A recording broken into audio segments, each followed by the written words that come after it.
ਹੁਣ ਅਸੀਂ ਦੋ ਬੰਦਿਆਂ ਦਾ ਪੰਜਾ ਲੜਾਉਣ ਲੱਗੇ ਆ। ਅੱਛਾ। ਤੇ ਵੇਨੇ ਆ ਕੀ ਹੁੰਦਾ।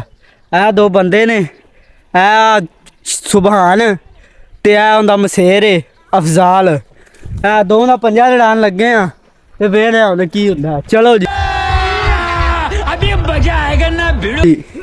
चल यार इधर फोकस कर लेंदा। आहा चल भाई चल इधर नु सीधा करना है।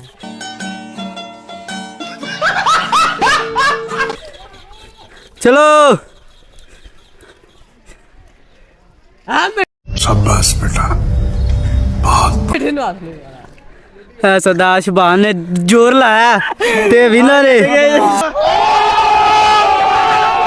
अफजाल हार गया। चलो जी ਚੱਲ ਯਾਰ ਹੁਣ ਖੱਬੇ ਤੋਂ ਲਾਣਾ ਹੈ। आओ ना खब्बे हथ दा लान लगे ने वेने आ की हुंदा। चलो जी साइड भी चेंज करो, साइड चेंज करो यार।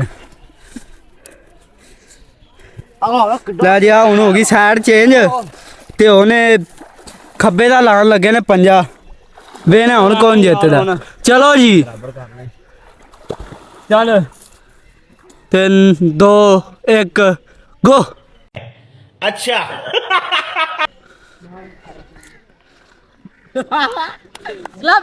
सरदार शबान जो भाई यहाँ पे क्या हो रहा है भाई यहाँ पे क्या ला रहा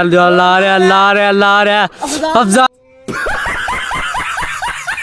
डक रहा लग रहा शबान पूरा उत्ते।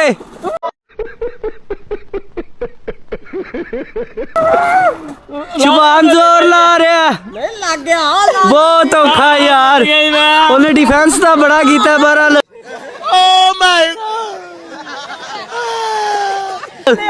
शबान भी जित गया। चलो जी